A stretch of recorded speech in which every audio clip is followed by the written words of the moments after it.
Suicide is a serious issue in our county, and one that is far too common. On average, every year, we see 100 deaths by suicide in Contra Costa. But there are steps that we can take to help prevent suicide attempts.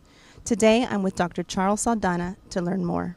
Dr. Saldanha, tell us, what's the impact of suicide in our county? Well, Vicki, you mentioned the people that die by suicide, and it's over 100 a year on average in this county. Then, of course, there's the folks that are left behind.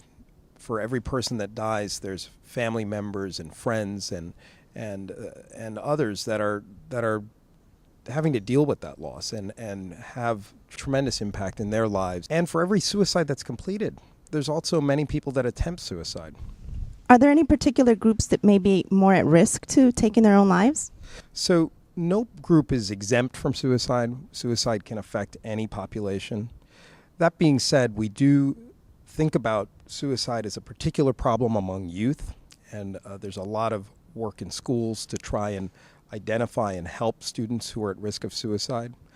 Veterans are another group of the population that we are concerned about in particular. The elderly is a common group for us to be particularly worried about suicide, and the LGBT population as well has a higher incidence of suicide attempts and completed suicide.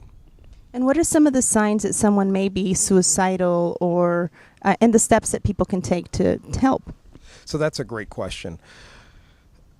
Some of the things are obvious. When somebody is talking about being dead or ending his life, that's something to take very seriously.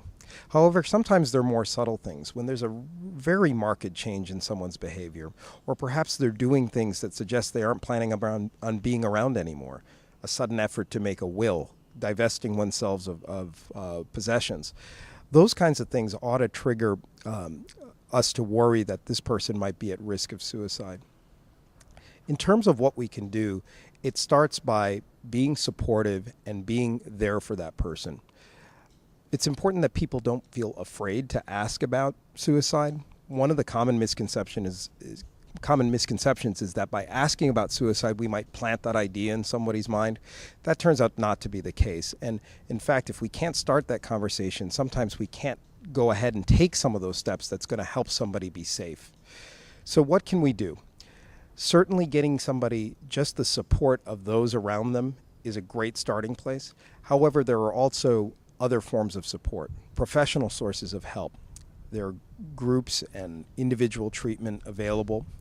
And then in the event of emergencies, it's important to take them seriously. If somebody in your life is at risk of ending his life and you feel that it's an absolute imminent emergency, please do call 911 or get that person to an emergency room. And is there anything else that our viewers should know? Well, I think it's important that we're talking about this topic. This is a topic that often lives in the shadows. There's a lot of stigma around the issue of mental health in general and suicide in particular.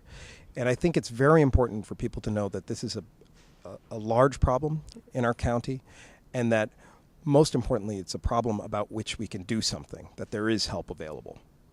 Well, that's great information. Thank you, Dr. Saldanha. Thank you. And thank you for watching Contra Costa Health Services, Your Health.